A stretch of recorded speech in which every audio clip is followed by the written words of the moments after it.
We are about to board our plane to Europe. Toot toot! I cannot wait. Just taking a train. That's what we're doing. We're at the train station. Toot toot. Toot toot. Aero train. Yeah. So it's really exciting. A bunch of the shows are already sold out, but we still have a few tickets, including some extras in Edinburgh that we've just released, as well as Belfast, Dublin, Birmingham, and London. We'd love to see you at all of those shows. And then after our Do Go On tour wraps up, Matt's sticking around for a little bit longer to do some Who Knew It and some stand-up shows. That's right. And you're joining me, Dave, as well on at the London show, doing the Who Knew It. And we've also got special guests at each show. The Lawmen are coming along to that one. Then also doing Leicester and Edinburgh.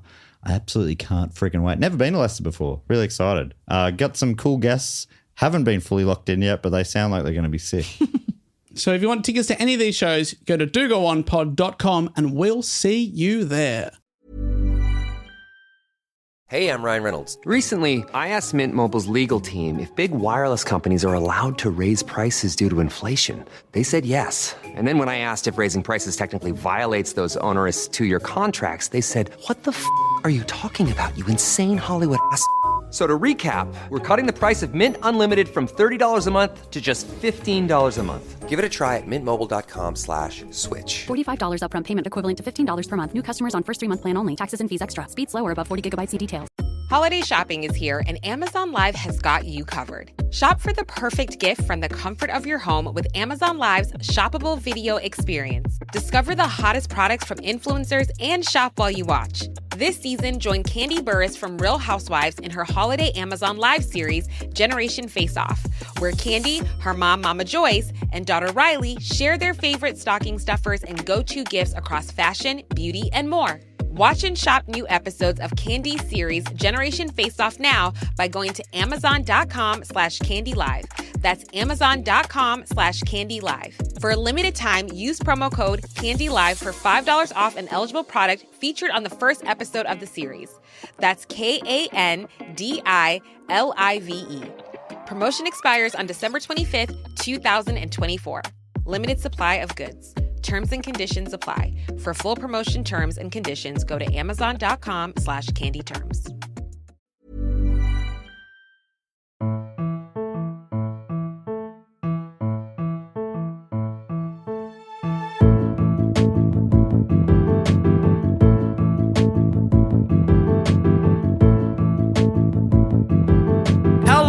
Welcome to another episode of Do Go On. My name is Dave Warnicky, and as always, I'm here with Jess Peck and Matt Stewart. Yes!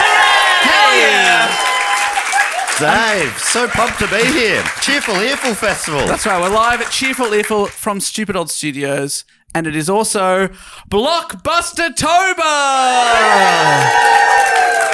Blowvember by the time this one comes out. Yes. Wow. Huge. Yes, of course, if people don't know, the whole idea of Blocktober is the biggest, the best, and the brightest topics. Presented by the biggest, the best, and the brightest podcasters. Biggest, best, brightest. Yeah, I'll take that. Yeah. Dave's one was ironic again. But anyway, yeah, that's it, right? That's what we do. Yeah. And we're into Blowvember now. We've annexed Blowvember from... It started off as just October. Now we're doing 2 months. That's how big Block has become. It's too big. It's almost too big. Yeah, so what is this, the 4th most popular or 3rd most popular topic? I thought we're at number 2. I think we might be. Holy I don't remember. shit. Oh my gosh, let me I need you to quick check. do a little check here. And then we'll edit this later so it sounds like we all definitely Yeah, are then good we'll at all our get really jobs. pumped when While I review. Dave's looking at that, you can ask the question about if people who here has heard the podcast. Okay, yeah. Who here has heard this podcast before? What? Wow. I have. Those are good numbers. Anybody been dragged here by a friend or loved one? Welcome. Thanks for coming. Yeah. I'm frightened. What's happening? And you should be. We are the bad boys of podcasting, and we'll fuck you up. Mug of tea. You know that straight whiskey in there, Dave. Yeah. That's better for my throat. If this is your first ever episode, I can't believe it. You are here in time for Blockbuster-tober /Boyvember's second most voted for topic of the year. This is number 2. Number 2. And we only have an hour. So we're going to fit a really, really big topic. It's going to be a lot of... And then, just a quick abridged... Anyway, we'll get to it. Yeah, great. You'll see. Everything will be fine. It is my turn. I love that we're on swivel chairs too, so I can do a bit of this. Yeah, hello. David, hello. And I can do a bit of this. Goodbye. Matthew, you're looking well. And you too. Did you know these are the podcast chairs, the studio chairs? That's why they feel so comfortable. Yeah, we demanded them because we feel natural in these chairs. We take them everywhere we go. When we're in Europe next month. Yep. Carry on only. Yeah. Well. I won't sit on anything else. Yeah. We didn't even pay for seats on the plane. We said, we'll BYO, thank you. Okay. So my question, to get us onto the topic for my friend at the back who has no idea what's going on, we start with a question. My question is, this can be for the audience as well. Which animated 1997 film has this star-studded cast? Anastasia. Yep.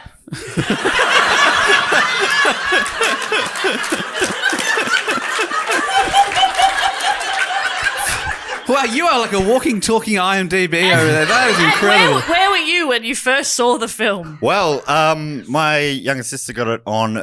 I think it was on VHS. Oh, yeah. Maybe DVD, maybe from Bali. I'm not sure. But it was it was in the house a long time. I don't think I've ever seen it, but What? I have seen the box and the year it came out. Wow. Dave told me backstage that he knows who Anastasia is and knows that there's a movie called Anastasia, but never knew they were about the same person. Yeah. And is the Trip Dish Complete, is it also the I'm Out of Love singer as well? Is that the same person? All the same person? All the same. Yeah. God, I love Anastasia. The singer, not the movie or the historical figure. Well, yeah. That was the weirdest Anastasia in person. Yeah. She's like famously got a deep voice. And you Yeah. Let's play the song. Come on. That's how it said. That was an accurate impression. I know Anastasia. She's back of the throat. That's also a good Anastasia, but sometimes she goes, yeah.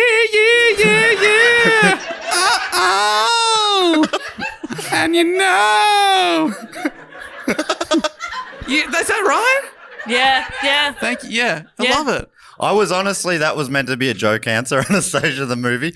It's crazy that was right. It is correct. Do you want to hear the cast or Yeah, don't well, care? tell me who's in the movie. Hank Azaria, Hank Azaria, wow. Hank. Angela Lansbury, Whoa. Kelsey Grammer, Christopher Lloyd. I put in Kirsten Dunst. That was a little bit of a red herring. She played like young Anastasia. Oh, probably has like good 2 lines. red herring. I would have got it though. John Cusack and Meg Ryan. Holy shit. Star-studded. Great Huge. film. Who made it? Was it like a DreamWorks or? It was one of them. Yeah. I'll tell you that much. But it wasn't one of the real ones though, was it? It wasn't one of the real ones. Who? Fox. Fox.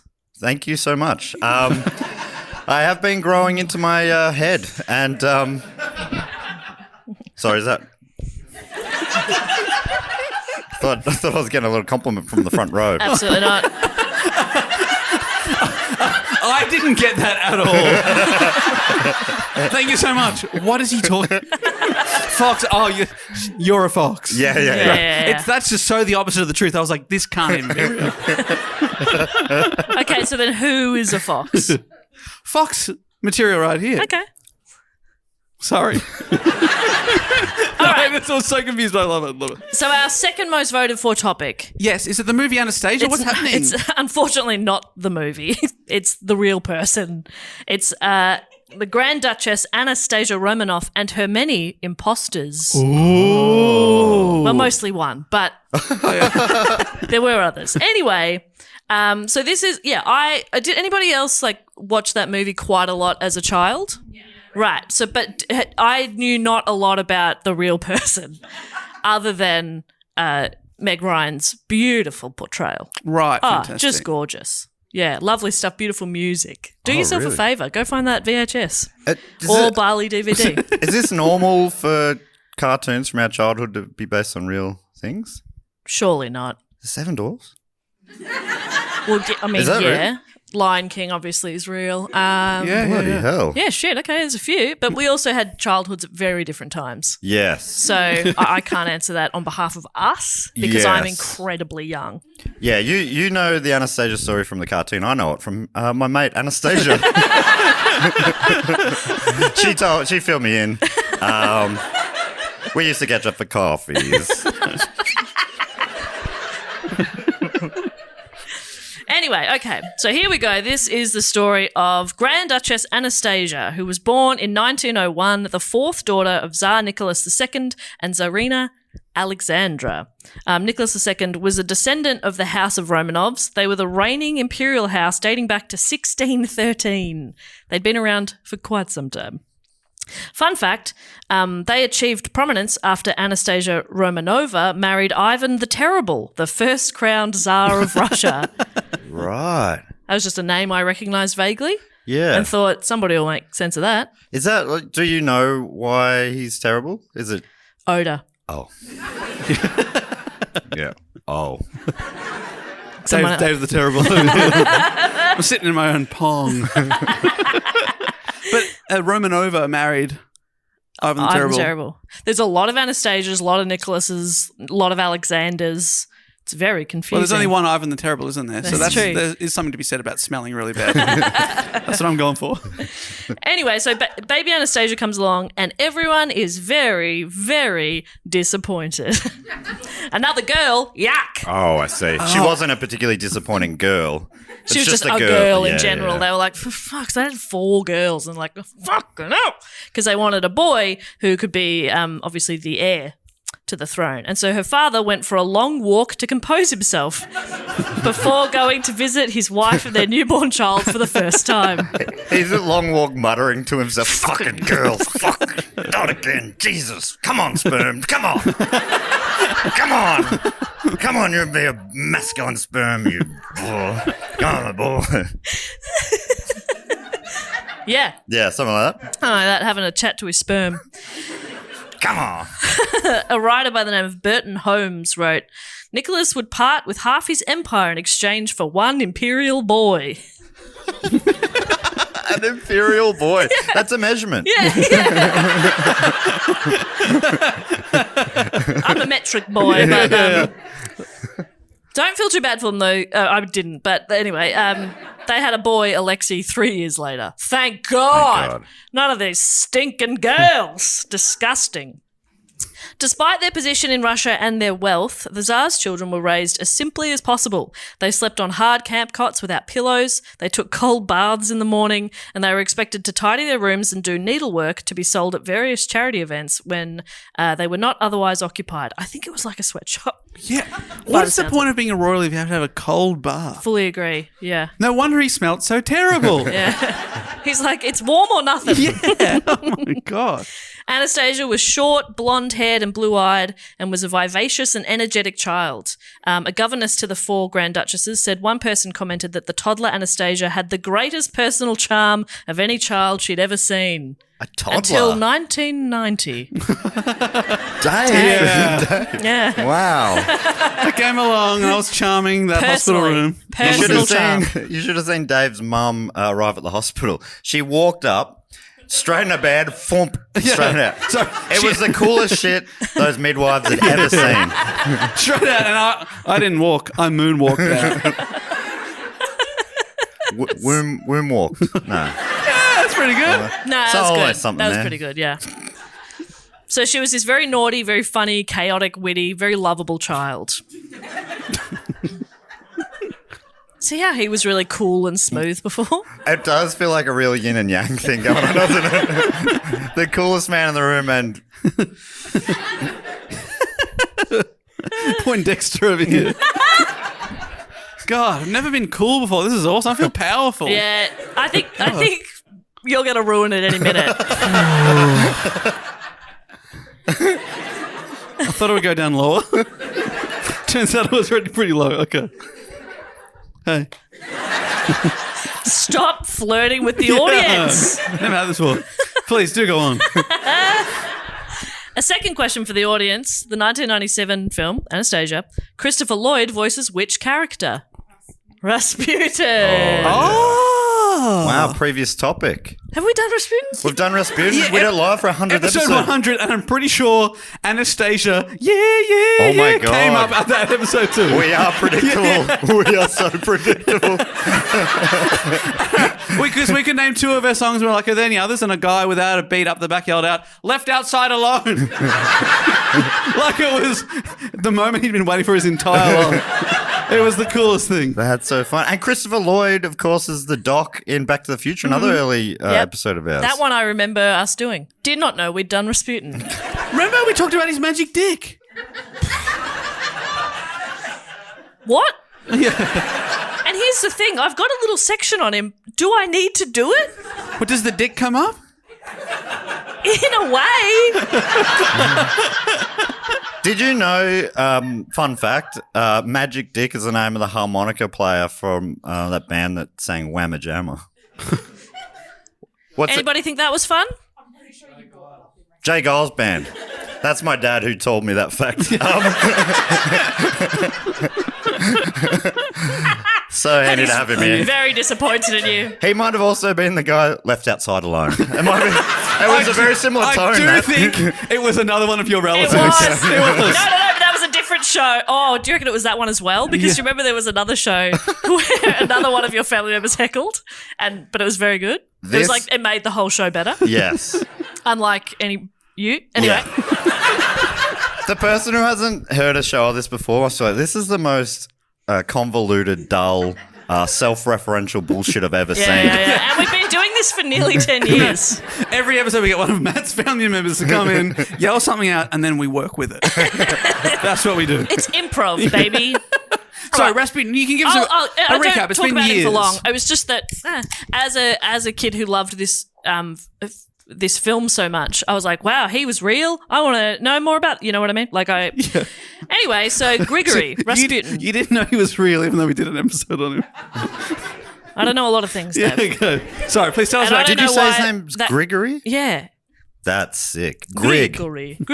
Like it's Gregory with an I. Yeah. He's The- Russian. That's the best thing I've heard.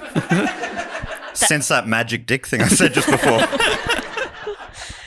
He was a Russian mystic and faith healer who in the early 1900s gained a reputation in Siberia as a wise spiritual advisor who could help people resolve their spiritual crises and anxieties. Handy. Yeah. Where is he now? We all need one of those. Yeah. Despite rumours that Rasputin was having sex with female followers, he made a favourable impression on several local religious leaders. One of these religious leaders was a guy called Theophan of Poltava, a Russian archbishop who was well connected in St. Petersburg society and later served as confessor to the imperial family. So he was very impressed with Rasputin. He invited him to stay in his home. He went on to become one of Rasputin's most important friends in St. Petersburg, gaining him entry to many of the influential salons where the local aristocracy gathered for religious discussions. Rasputin first met Nicholas, the Tsar, big deal, in November of 1905. Was he on one of his long walks? He ran into Rasputin down the shores. Kids are these fuckers. No, he had a boy by then. He was happy. He's on He's skipping. He's on one of these big skips. I've got a boy! Life's good when you have a son. So they met in 1905. A year later, Nicholas and Alexandra became convinced that Rasputin possessed the miraculous power to heal their only son, Alexei, who suffered from haemophilia. A British historian, Harold Shukman, wrote that Rasputin became an indispensable member of the royal entourage. They really trusted him. This is from wikipedia.org. It's a Russian website. I haven't heard of it. Yeah. No, it's got heaps of stuff about Russia and shit. It's cool. It's in English, though, which is awesome. You guys are the best. Truly. We say it's the most dull shit. And you're like, and we don't deserve it. Yeah. It's so You're nice. doing a good work, It's guys. so good. She said it's in English. Have you ever had the thought that our parents got together and just paid off people Of course. to encourage? No, just go, you go Yes. along and, say, yes, well done. Of course. It really feels like I that really sometimes. think this is the reason my parents can't afford to travel. You know, like, it's all going here. Yeah. And they're just like, she's having a good time. She's out of our hair. Don't worry about it. She'd just be here talking to us otherwise. Who needs a holiday when you can just live without Jess?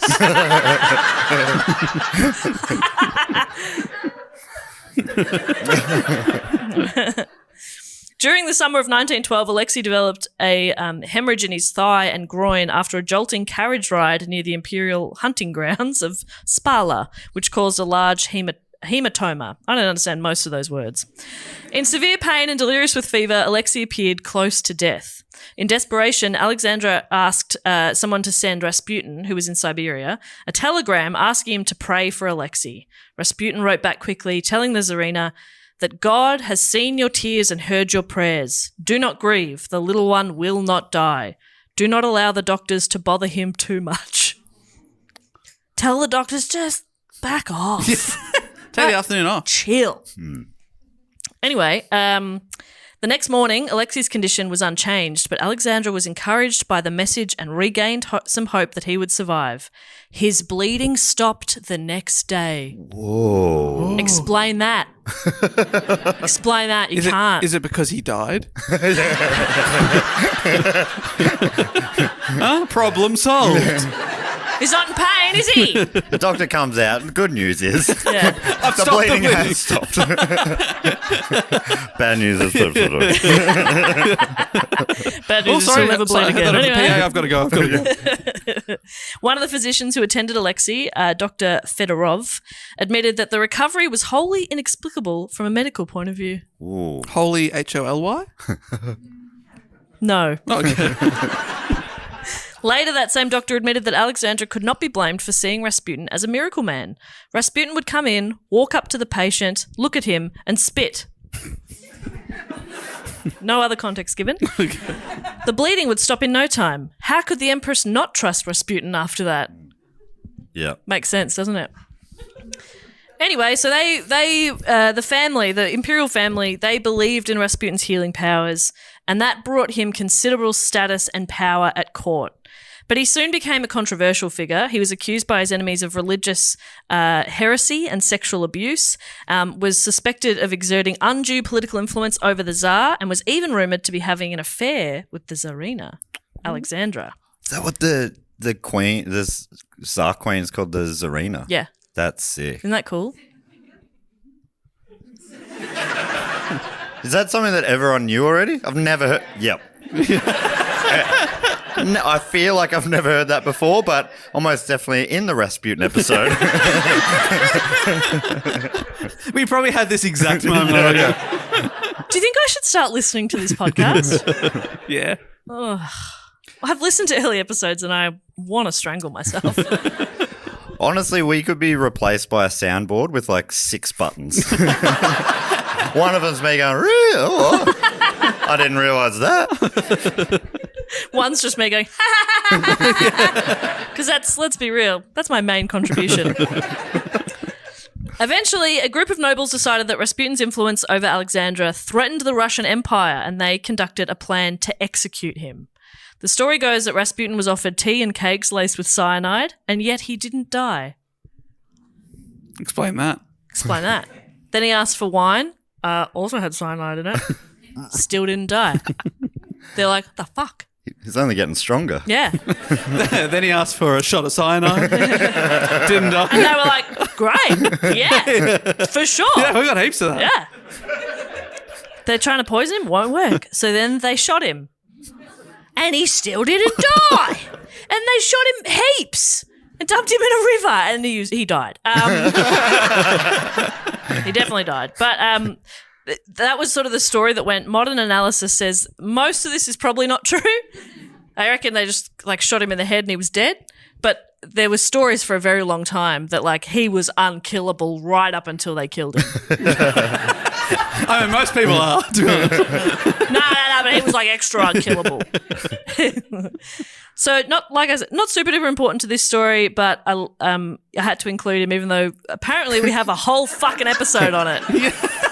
And someone would have just heard it as well. You know, someone would have just, they were like, yep, said that. No, you've said all made that. that joke. Yep. Yep. You referenced something else from an earlier episode and just said, I don't remember that episode. And I know, it's getting old. I agree. The cycle continues. One day that'll happen with this episode. Yeah. Tomorrow. Yeah. Do genuinely, sometimes I get home from work and someone asks, what was today's topic? And I go, and even if I did it, gone. Jess is the only one that refers to this as work, but genuinely, it's really, I find it funny. I'm like, this can't be work. This is work. It is a chore, yeah. It's hard work. I know you're just like, I'm having fun with my friends, but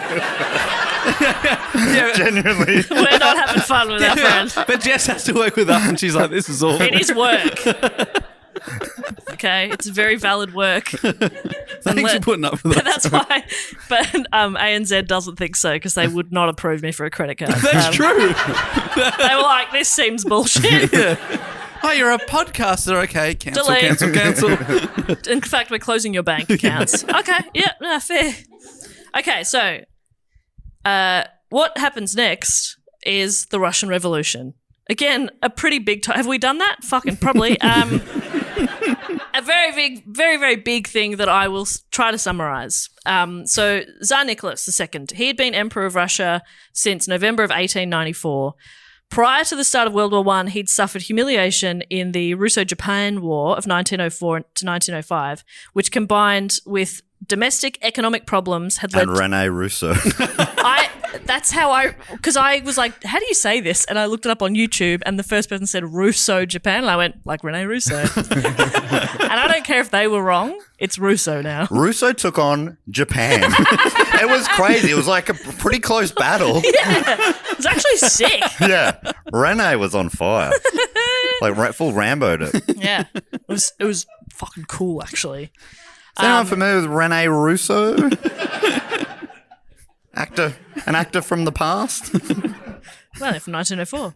But can I just double check? Sure. Tsar Nicholas, is he the one who's like cousins to King George and Wilhelm? Yes. And stuff? Yeah, right. Yeah. That's a crazy... Isn't that crazy? Like Queen Dave Victoria's... didn't even give me a chance to answer. I knew. Because he's like, she's got no fucking idea.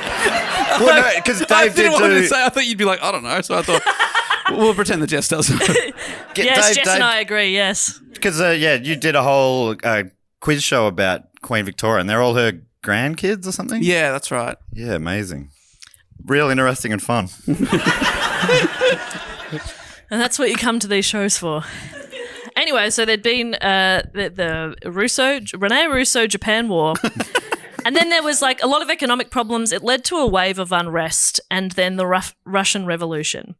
It included worker strikes, peasant unrest, and military mutinies.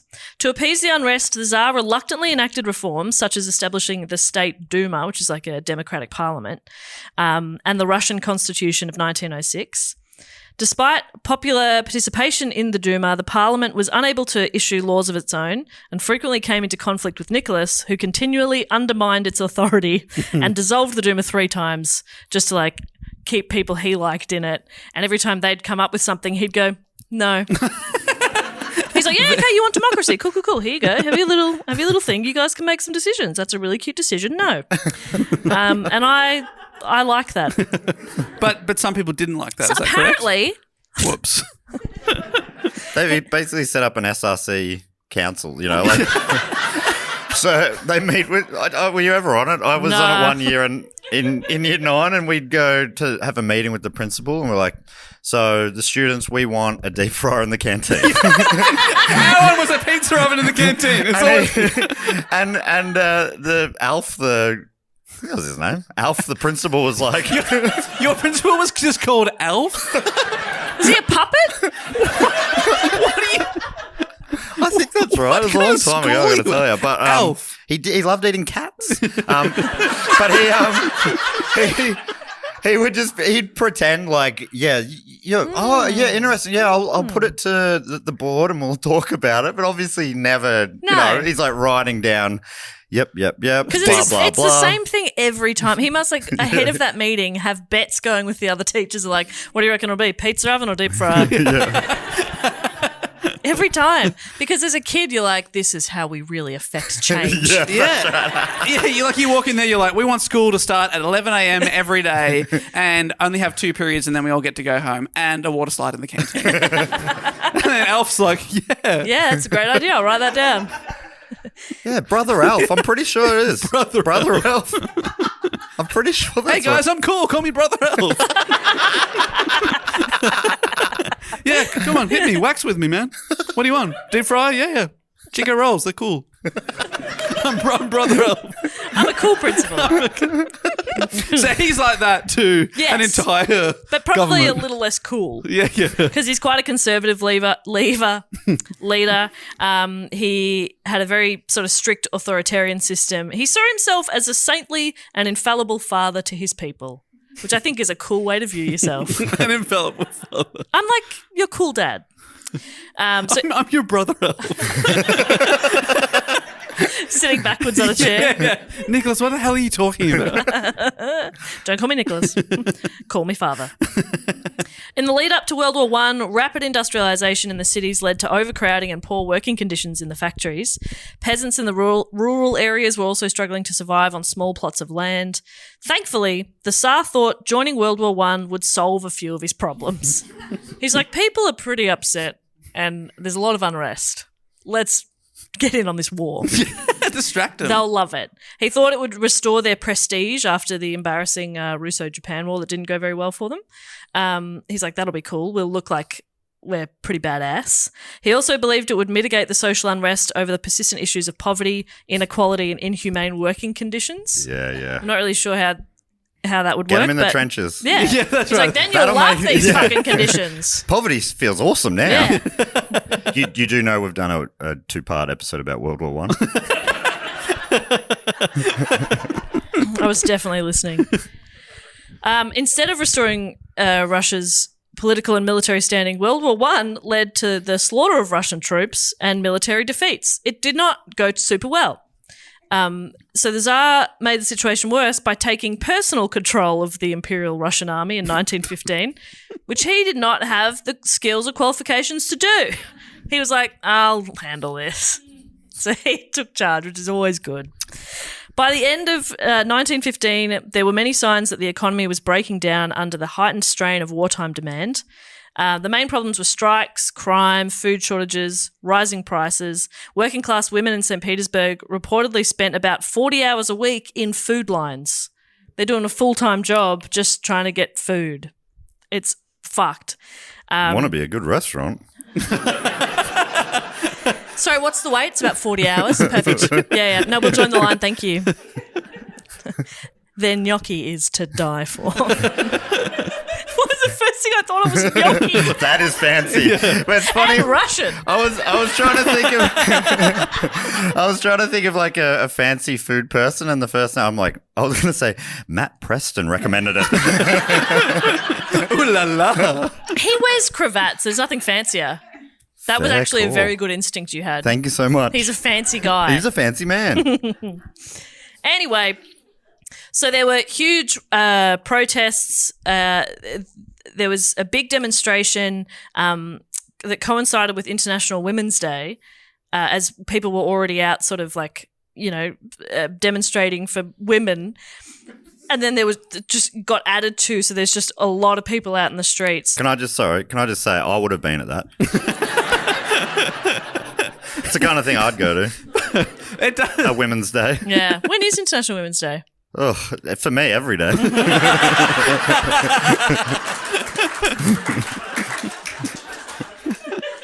You clapped that. Have some shame. But even back then, That 100 felt years right, ago, actually. there's women marching for their rights, and other people go, "Oh, that's a good idea. I'll march for my rights," and overtaking their day. But so to quell the riots, the Tsar got the army involved, and there was about 12,000 soldiers available, but very few of them wanted to shoot women. Allies. There was just one really weird guy saying, "I'll do it." And somebody else just taking his gun. Yeah. I'll happily do it. No, that's all right, mate. That's okay. So yeah, good thing it was International Women's Day. Otherwise, heaps of people would have been killed. But they didn't want to shoot women. I'm just trying to say they didn't love the Tsar. Okay. He was advised by the army chief and deputies to abdicate, and so he did on March 15th on behalf of himself. And then taking the advice, he also abdicated on behalf of his son, Alexei. He nominated his brother, the Grand Duke Michael Alexandrovich, to succeed him. But the Grand Duke realised he would have very little support as a ruler, so he said, I'm good, no thank you, stating he would only take it if there was consensus of democratic action. So he's kind of like, okay. Because like, he could probably see that people are plotting to kill his brother, and he's like, that's okay, I don't want to be a part of that, it's all right. So there's a sniper spot on him yeah, at the he's time. like, He's like, oh, I'm actually okay. Yeah, I'm okay. I'm all right. I'm with whatever you guys think. You don't like. Yeah, I don't like him either. I think whatever you want is probably the best idea. Shoot women, don't shoot women. I'm with you, Cool. whichever way it is. The aftermath of the February Revolution led to the Duma setting up a provisional government. The government had to contend with the Petrograd Soviets, so the workers' councils. There was like a system of dual power. It was a very messy time. While some political freedoms increased, they continued to rule with an iron fist, killing hundreds of protesters throughout the summer. So it wasn't really like a nice resolution. It was kind of kept going. While initially bloodless, the Russian Civil War was soon underway from 1918 between liberal and monarchist forces, loosely organised into the White Army and the Bolsheviks' Red Army. So, in early March 1917, I'm glad we chose this one as a live report. Yeah.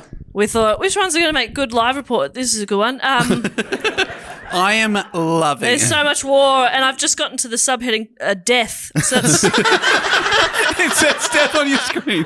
yeah, I had to break it up into subheadings. It's easier for my brain to organise the information when I'm writing it, and so now we're up to death.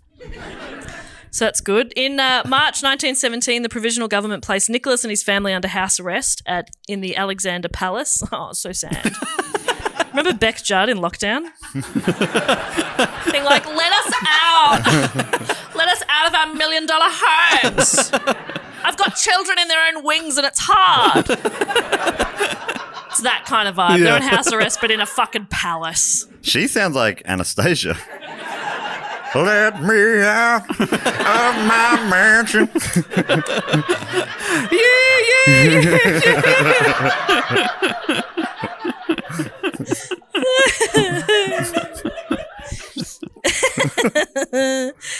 So that was March. In August, they evacuated the Romanovs to the Ural Mountains. Ooh, beautiful spot. Yeah, Yeah. scenic. Lovely. Good for urinary tract infections. And that was to protect them from the rising tide of revolution. The stress and uncertainty of When captivity. they're a tide riser, you go to the mountains. That makes sense. It does make sense, yeah. Stop looking out to them. It makes them uncomfortable. Just double checking that everyone got it. That was pretty clever. Don't want to leave anyone behind. We all getting that one? Pretty clever stuff, that one. Got a couple of thumbs there, Jess. Yeah, because you were begging for it. They were pity thumbs, and you know it. Yeah, their faces didn't really sell the thumb, to be honest. Sell the thumb. So it was obviously a stressful and uncertain time. It took a toll on the family. Anastasia apparently wrote to a friend, "Goodbye, don't forget us." It's a bit grim, isn't it? Thanks for coming to a live show. After the Bolsheviks came into power in October of 1917, the conditions of their imprisonment grew stricter, and talk of putting Nicholas on trial increased. Again, they were moved to a different place, a stronghold. They were sort of more isolated to kind of keep them away from people who would have been coming to save them. Make it harder. So negotiations for the release of the Romanovs between their Bolshevik captors and their extended family, many of whom were prominent members of the royal houses of Europe. Did you know that? Stalled. Those accounts stalled. King George said he would take Nicholas in, and then he welched on the deal. Oh. Yeah, brutal. So, I can't actually. Nicholas is at the castle door, ringing the doorbell. He's on the ring cam. I know you can see me. I know you're in there. Hey, mate, no, I'm out. I'm in. This is I'm just calling. I'm remoting in. Yeah. This is I'm Oh, on the this app. is so embarrassing. I've just gone to the Ural Mountains. I was coming to you. Yeah. Brought you a care package. Oh, it's embarrassing. But yeah, your visa has been revoked. So On the night of the 17th of July, the family was awoken and told to get dressed. They were told they were being moved to a new location to ensure their safety in anticipation of the violence that might ensue when the White Army reached them. Once dressed, the family and the small circle of servants who had remained with them were herded into a small room in the house's sub-basement and told to wait. Alexandra and Alexei sat in chairs provided by guards at the Empress's request. That's a fun, important detail to include. That the mum was like, "I'm going to need a seat. Go get a chair. Fuck the others. I need a seat and one for the boy." That is exactly what happened at the start of this episode. We were gonna, before you all came in, we were gonna stand, but Jess said, she said to Evan Monroe Smith, Yeah. you said. What did you say? No, get my tone right. Evan, get over here now. My boys refuse to stand, Evan. My boys won't stand. You get us chairs, Evan. You get us chairs. Yeah. My boys need to sit, Evan. Yeah. They need to sit. You know this, don't you, Evan? Don't you, Evan? That is how I talk to Evan. That's how she talks and then to Evan. anytime Evan's leaving a room, what do I say? You say, I love you, Evan. Yeah. And Evan never responds. That's not true. He has started to. Oh. Because it shuts me up faster. Yeah, because of much protesting. Yeah, I go, "I love you," and he goes, "I love you too." And it's the happiest moment of my week every time. He's never said that to anyone else. I know. It weighs on me. So they're sitting in chairs They're in a sitting in basement. chairs. Well, two of them are. Okay, right. Everywhere else, fucking, I don't know. Floor's good. After several minutes, the guards entered the room, who quickly informed the Tsar and his family that they were to be executed. They got dressed for nothing. That is not the news they were hoping for. No. That's brutal news. And sorry, guys. Sorry about that. Good actually. news and bad news. Good news is you won't need those chairs much longer. Yeah.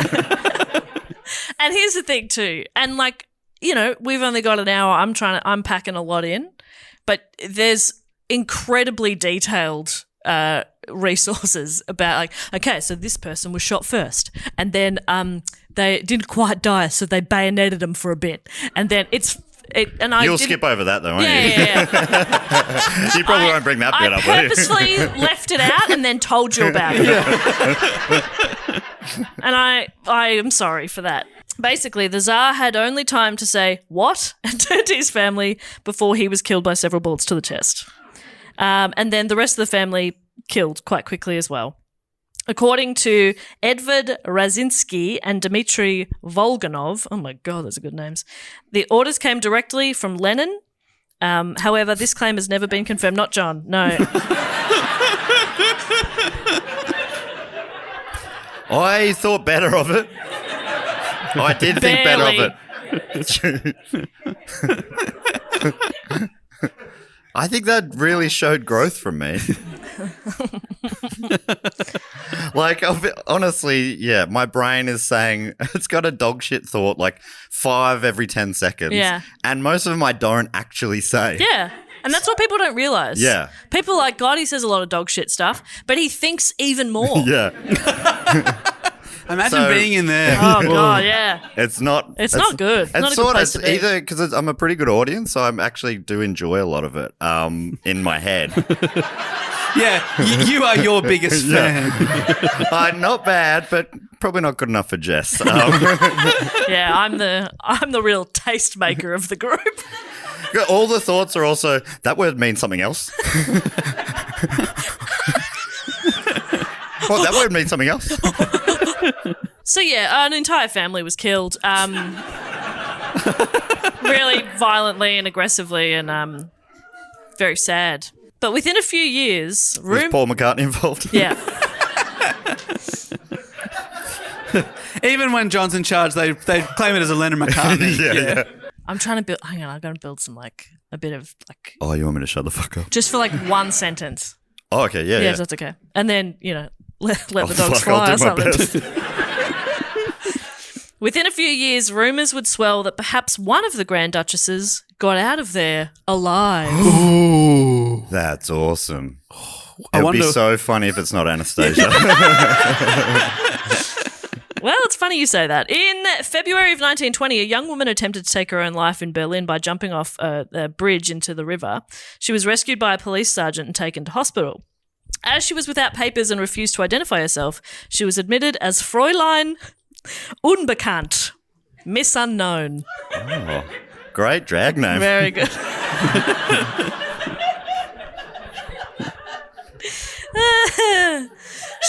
She was admitted to a hospital where she remained, like a mental ward, where she remained for the next 2 years.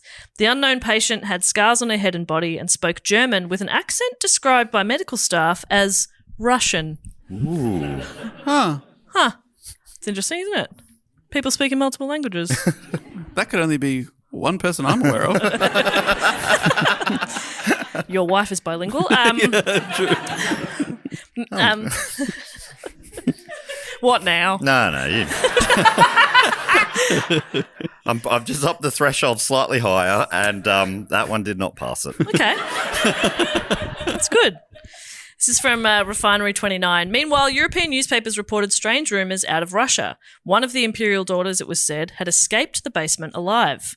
It was another Daldorf patient, that's the hospital she was at, Clara Puthert. I'm saying every word wrong, and sorry. Who first suspected this aloof woman was the missing Romanov. Upon leaving the hospital, Puthert sought out high-ranking Russian expats, urging them to come and see the woman she believed was Grand Duchess Tatiana. Oh. Oh, my God. I didn't see it coming. That's the second oldest Romanov. She's like, you got it. One of them got out. That's Tatiana right there, let me tell you. And people did. Former Romanov friends and servants, all of whom were convinced on sight alone that this was one of the daughters of the late Tsar.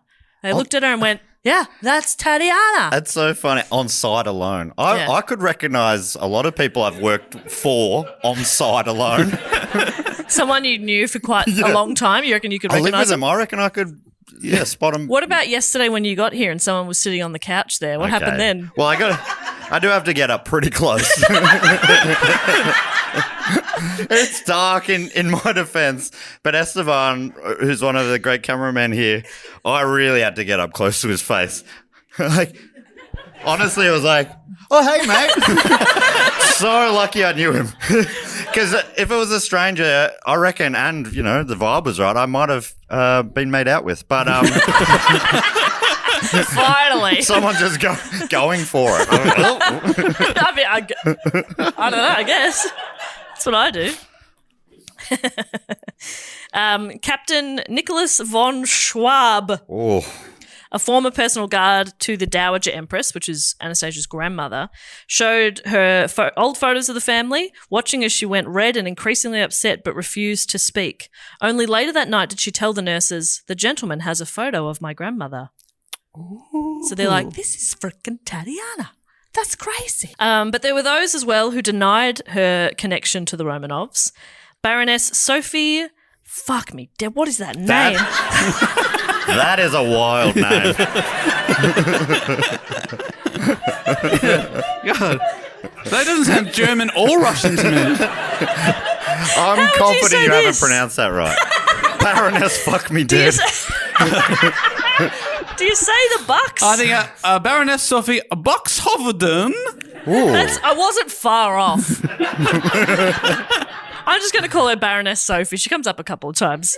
Baroness Sophie, a former lady-in-waiting to the Tsarina, who upon seeing the mysterious patient acknowledged the resemblance but proclaimed her too short for Tatiana. For the first time, the woman spoke, and she replied, I never said I was Tatiana. Oh, that is awesome. That's pretty cool. You've all decided I'm Tatiana. I'm not.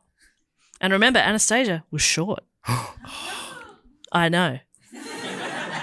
Crazy. By May of 1922, several people believed the woman to be Anastasia, even though others pointed out there was very little resemblance. And this is only a few years after they, were allegedly killed. So it's not like it was 40 years later and they're like, I don't know. I haven't seen her for 40 years, or we only have photos of her as a kid. Like, she was 17 when she was killed. And this is a couple of years later. Yeah, 17. You kind of look like how you're going to look by then. Yeah, you're pretty cooked. Yeah. You're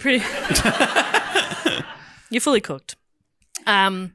So people who knew her really well are like, this is definitely Tatiana. Yeah. And she said, I'm not Tatiana. I never said I was Tatiana. And I said, I knew it. As I've always suspected, you're Anastasia. And people are like, no, she doesn't look like Anastasia. Yeah. And they're like, yeah. Yeah. So- I think it was just like there were just too many kids in the family. And you know when like somebody comes from a big family and old relatives who only see them a couple of times a year are like, I don't know, which one are you? Yeah. It's probably that. I think I was, by the end, I just accepted that my name was Tom at Family Things. Yeah. Hey, Tom. Yep. Hey. I've been calling you Tom for years. She began calling herself Anna and using the last name Tchaikovsky. Unsure why. And she was taken out of the asylum and given a room in the Berlin home of Baron Arthur von Kleist, who'd been a police chief in Russian Poland before the fall of the Tsar. Others thought that Kleist may have had ulterior motives. They said if the old conditions should ever be restored in Russia, he hoped for great advancement from having looked after the young woman. So, like, if they get back into power, remember that time I'll let you come and stay with me? That was pretty cool of me. I would like a position of power, thank you very much. And she'd be the one to get it, right? Absolutely. She is next in line, maybe the only in line. It's a real King Ralph scenario. she's That's the second time recently you've brought up King Ralph. I look at everything through the Ralph lens. By 1925, Tchaikovsky... Ralph Lauren? No. Is there a thing called No, so the problem Ralph... isn't facing... It's this one. So if that just goes down... Is there a thing called Ralph Lauren? Yes. And that sort of sounded like Ralph Lenz. Ralph Lorenz. Yeah, so that's what I was working with. It was one that shouldn't have made the threshold. But I thought that through out loud. Normally I'd do that in my mind and go, nah. No from me. I've got a panel of 3 up there. Some people think I talk real slow, but there's a process. By 1925, Anna Tchaikovsky had developed a tuberculosis infection of her arm and she was placed in several hospitals for treatment. Sick and near death, she was visited by the Tsarena's groom of the chamber. I don't know. Alexei Volkov. He's the guy who cleans the toilet, right? Groom of the chamber. Also by Anastasia's tutor, Pierre Gilliard, and his wife, Alexandra Tegleva, who had been Anastasia's nursemaid. So 3 people who would have known Anastasia very, very well. And also the Tsar's sister, Grand Duchess Olga, so her aunt. So people who, I reckon would probably know her quite well. And they all expressed sympathy that she was unwell. And they didn't make any immediate public declarations, but eventually they all denied that she was Anastasia. Is that because she was ahead of them in the line? Ooh. Oh, shit. I think you got to go down pretty far before you get to the nursemaid. Yeah, I guess I'm the Tsarina now. I was thinking Olga, and maybe Olga's got the nursemaid on side. I fully forgot it was a nursemaid. Duke George of Leuchtenberg, a distant relative of the Tsar, gave her a home in a monastery. And the Tsarina's brother, Ernest Louis, Grand Duke of Hesse, so many long names, he hired a private detective because he was like, I'm sus. So the private detective named Martin Knopf investigated the claims that Tchaikovsky was Anastasia. So during her stay, he reported that she was actually a Polish factory worker called Franziska Szankowska.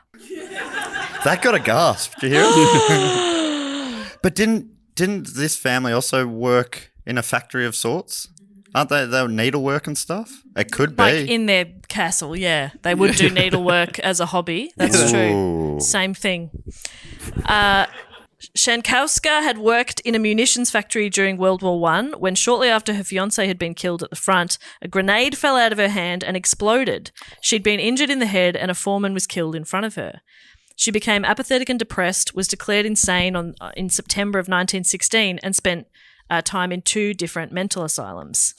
In early 1920s, she was reported missing from her Berlin lodgings and since then had not been seen or heard from by her family. Could this be our Anastasia? They tracked down her brother Felix, who travelled to meet her. According to one account, initially Felix declared that Tchaikovsky was his sister Franziska.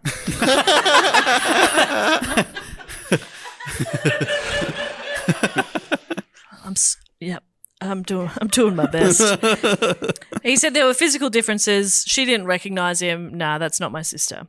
But years later, Felix's family said that he knew Tchaikovsky was his sister, but he had chosen to leave her to her new life, which was far more comfortable than the alternative. Ah, she's been looked after. Yeah, she seems all right. Yeah. I think that'd be my brother. You good? All right. Nah, it's not her. See you later. Beautiful boy. As the death of the Tsar had never been proved, the estate could only be released to relatives 10 years after the supposed date of his death. This obviously stirred up a lot of attention from family members and press and people seeking a little piece of the fortune themselves. After a quarrel, possibly over Tchaikovsky's claim to the estate, but not over a claim to be Anastasia, they're like, no, you can't have any of the money.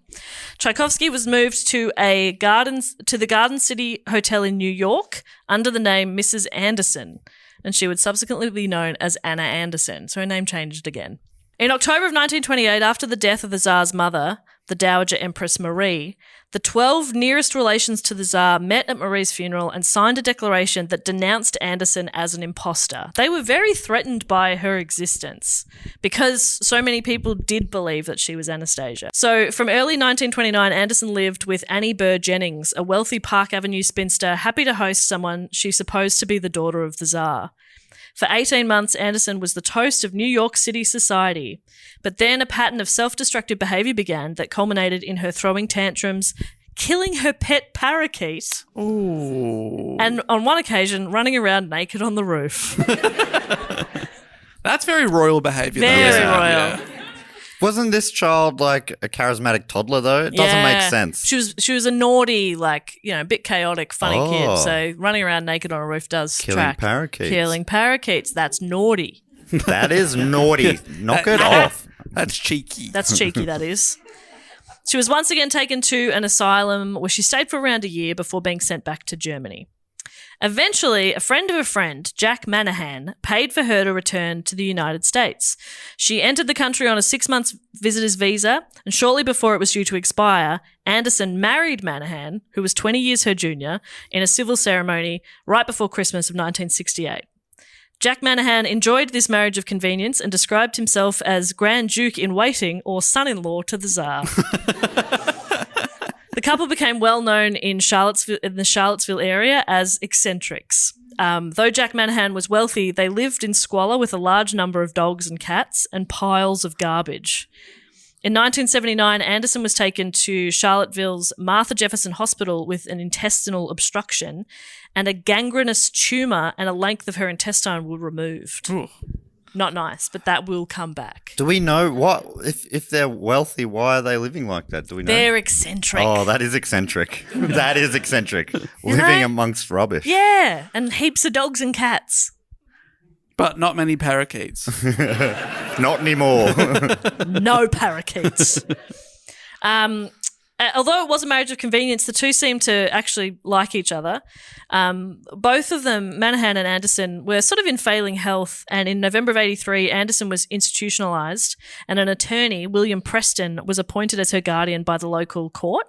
But a few days later, Manahan kidnapped Anderson from the hospital, and for 3 days they drove around Virginia, just going to convenience stores and getting snacks. Honestly, it sounds pretty fucking good. It is Road trip!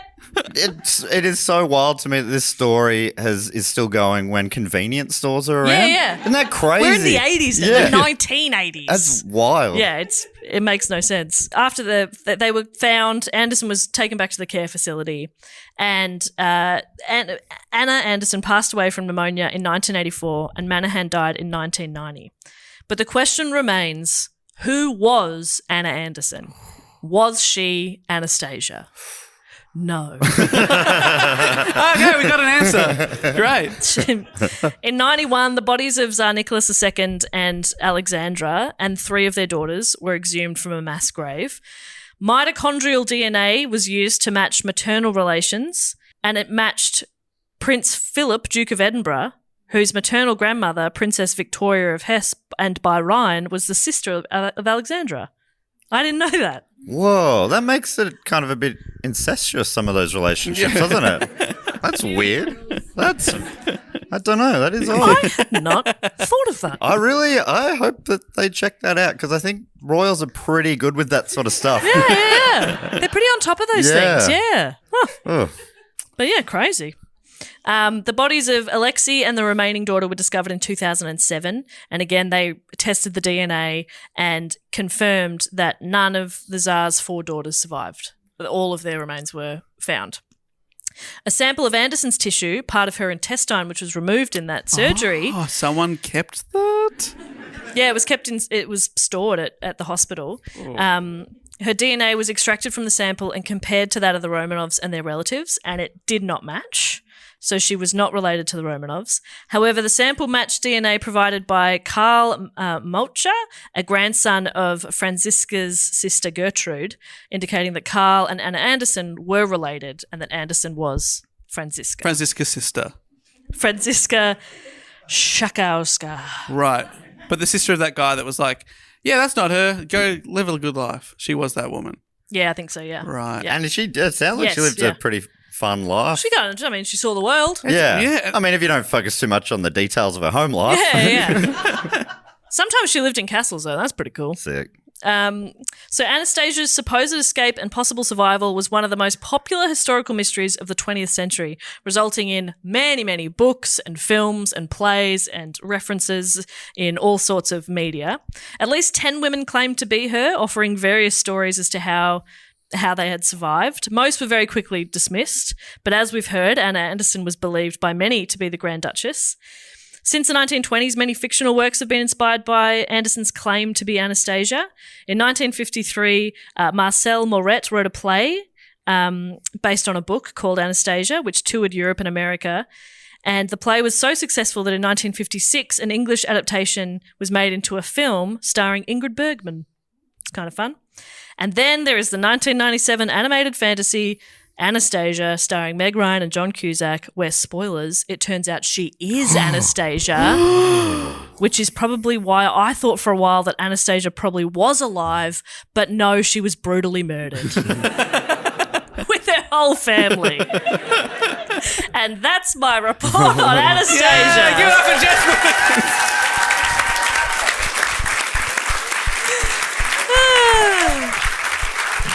Really gruesome stuff. Do you think this says anything about our listeners that the two so for block there are 9 topics we're doing and we picked the 2 that we thought were the most audience friendly and both of them included a family being murdered. Yeah. Oh my God. Yeah, Yeah. so right. Yeah. Is that on us or on the people who voted for these? But the other 7 include 2 families being murdered. So Yeah. We wanted to keep it light for you by guys. comparison, that's very light. But that's it. We did it. Wow. Would you suggest watching I've never seen the animated Yes. movie. Bit of fun? Yes. Do they gloss over the murder part? Of course. Yeah, okay. Because, yeah. You know, if it is a Fox film, that means Disney's now owned it and it could be involved in like future Space Jams and stuff. Imagine Anastasia could be in the team. Oh, wow. Yeah. Space Jam is Warner Brothers. Space Jam is Warner Brothers. Yeah, I think Daffy Duck and yep. So maybe Anastasia could just be on like the Mickey Mouse Club or something. Yeah. Or the Avengers. Yeah. Oh. Imagine that. Wait, there is an Anastasia, right? Black Widow? No. What's her Natasha. name's Russian, though. What is it? Natasha. Pretty much the same. Anastasia, Natasha, potato. Yeah. You get it. Anyway, Dave, boot it home because we've run overtime. Oh, we have run overtime. Ever so slightly. Thank Not you, as bad Sarah. as yesterday. Yeah. I will say somebody's time management skills a little bit. I was going skip, skippity skip. Don't worry about it. Russian Revolution, bad. Well, that's the end of Do Go On Live at the Cheerful Earful Podcast Festival. Can you please give a big round of applause to Cheerful Earful and Stupid Old Studios, everyone involved in this production. Thank you so much. We're going to go on to everyone's favourite section of the show, but until then, thank you so much for listening and goodbye! Bye!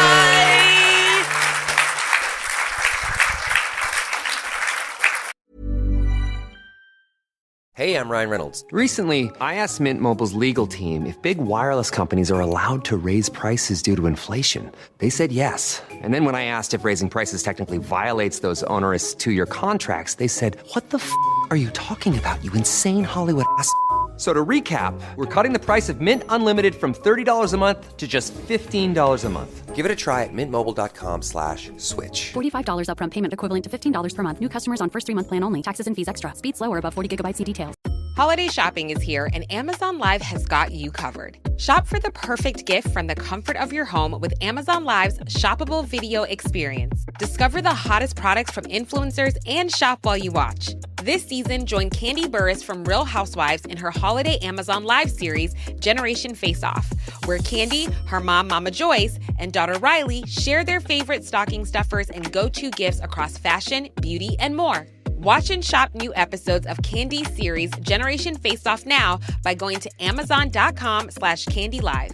That's amazon.com/candylive. For a limited time, use promo code CANDYLIVE for $5 off an eligible product featured on the first episode of the series. That's KANDILIVE. Promotion expires on December 25th, 2024. Limited supply of goods. Terms and conditions apply. For full promotion terms and conditions, go to amazon.com/candyterms. Oh, and we're back in the studio. Oh, we are low energy as well. That's right. Oh, well, we just had a big, crazy live show. So now We did, yes. we've got the masseuses in. I'm having a chai. Do you know what a chai is? I've never had a chai. Okay. He's having a try of a He's having a try of a chai. My first try of a chai. I've got Freya, the masseuse, working my shoulders. We're all in robes. I've got Enya. Yes, that Enya. The Enya. She is expensive. We've got the and essential, not very good at it. the essential oils going. It smells like an Indota Spa in here. Yeah. It is the Indota Spa essential oils. Yeah. That's doing a lot of the Heavy work of lifting, making yeah. it smell that way. Yeah. Enya refuses to sing. Can I say this chai is disgusting? I'm going to go back to an orange juice. Okay. But you tried something we're very proud of you. Thank you. First time in a long time. Trying something new. Give it a try, as we said to you before we started recording. And then we high-fived. Yeah. All three of us. Mm-hmm. It was a high 15. No, it's not really, it's not a high 10. Because then it would be is like, it would be 10 for each of us. So it'd be like a high 30, I guess. High 30. Because we're both hands for both people. We're in a triangle. Yes. And we're going, pow! All at once. Should we try that one day? In a triangle. In a triangle. And we said, let's give it a triangle. Yeah. And we're not losing it. This is the first thing we've recorded today. It is lunchtime. Anyway, thank you so much for joining us here in everyone's favourite section of the show. Geez, we had a lot of fun at the Cheerful Earful Podcast Festival. Yeah. Great time. So much fun. I really enjoyed this story that you told us, Jess, about I know I really feel left outside alone. What's going on here? Really enjoyed that. As far as I remember, that's the story you told us about look, the singer Anastasia. You joke as far as you remember. I don't remember it. I was unwell, and we later found out I had glandular fever, which is very retro of me. Which is why we really regretted doing that 3-way Mac. But it felt right. And unfortunately, you can't see that video anymore. It's gone off the internet. Damn. But it happened. It definitely happened. Yeah, it sounded something like this. So sorry about that. Dave always yells, I love you. Yeah, I'm trying to talk during through a kiss. Yeah. Trying to talk. Hey, just enjoy sounds like it. a turkey. Stop talking. I love you. I love you. Anyhow, We all have mono now. yes. So the way this section of the show works is it's basically a bit of time for us to spend thanking our great supporters. And if you want to be one of these supporters, go to patreon.com/togoonpod. There's a bunch of different levels you can sign up on, and they all come with different things. I mean, the higher you go, you collect it. Everything below plus, that sort of thing. Does that make any sense? That was so confusing, but I do understand what you mean. But it's everything below plus. For anybody who didn't understand, think about it as this. It's everything below plus. Yeah. So on The way plus. It's everything below plus. So say on the Ask Prod level, you get a shout out, you get access to the Facebook group, you get early tickets and discounts. If you're on the Dreamboat Cooper level, you also get all of those things plus bonus episodes. Oh, I'm with you now. You get it? The Everything ad-free below feed. plus. Yeah. But if you're on the Sydney Scheinberg level, you get all those things plus access into the Fat Quota question section, which is this very section. And I think it actually has a jingle. Go something like this. Fact, quote, or question. He always remembers the ding. She always remembers the sing. Can we get it one more time in Anastasia? I just have to get into it. Sorry. Yeah. Sorry, just get it. Yep. And I wanted you to know. Fact, quote, or question.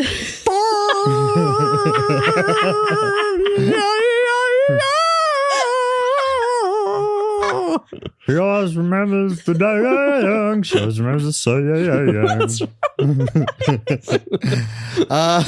This happens at like the end of a really long day. This is the start of our day. Midday. Oh my God. We've got so much to record today. well, I wanted you to know. So we've got 3 fact quotes or questions today. Yeah. I'll read them out. They get to give us a fact quote or question. They also get to give themselves a title. First up, we've got Jocelyn Kravitz, aka Associate Director for actually including white space this time. Okay. Jocelyn Kravitz has a question. Writing, apologies to Matt for a question he can't answer. I was wondering how Jess and Dave decided on the names for their dogs and what ridiculous names do you actually call them? Oh. Answering my own question, we adopted our first dog when she was about 10 months old. The shelter named her Ladybug, but since she's the sweetest little pea, we changed her name to Sweet Pea, Cute. also known as Sweet Potato, Peanut, Peanut Butter Cup, Princess Puppy Cup, and Sweetest of Peas. Yep. Slight digression. If you haven't heard of the sci-fi show Farscape, #1, you need to go watch it immediately. And #2, one of the characters played, in inverted commas, by a 3-foot tall puppet is Dominar to over 600 billion subjects of the Hynerian Empire. He also farted helium when he was nervous. Back on topic. That's the craziest digression we've ever had. So what do you call your dog? Also, here's a man on a show I like from 1999, the Buzz Helium. Anyway, I love it, honestly. Back More on of that. topic, we adopted our second dog when he was still a floppy little 3-month-old puppy named David. Great name for a podcast, but not a puppy. While we were driving him home, he looked very dignified, sitting up very straight on my husband's lap while also smelling incredibly bad. I think David's the perfect name for perfect this. name. Great posture, terrible odor. Yes. Naturally, we named him Rigel after Farscape's helium farting monarch, Dominar Rigel or Rigel, the XV1, the 16th. He is also known as Reginald D-Dog, Rigamical, Rigi Potato Head, and his bucket of farts, and Prince PP Feet. Now, this is, to me, this is Absolute gibberish. Real dog people stuff. Oh my gosh, yeah. Big. This is the kind of, I'd probably say millennial dog people stuff. Because both of us went, Oh yeah, he's got thousands. When Sweet of Pea's names. peanut butter, I'm like, of course. Yep. Absolutely. That makes perfect sense. I don't know this for sure, but I'd put money that Jocelyn Kravitz is a millennial. Yeah. And pretty confident a dog owner. Okay. Yeah, it's interesting. The context cues gave me both of those conclusions. Okay, Sweet Pea and Rigel are now 16 and 12 years old, respectively, and continue to live up to their names. Sweet Pea is very deaf, but still very sweet, and Rigel still looks very dignified when he sits up straight, but makes the worst room-clearing fart. You have not met my dog.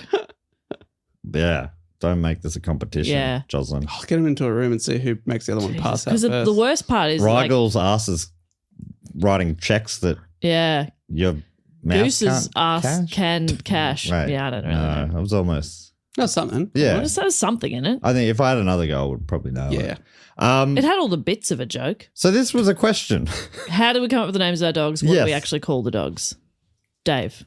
I think, how we come up with the name, we had maybe a very short list, but Humphrey just felt very right when we saw him.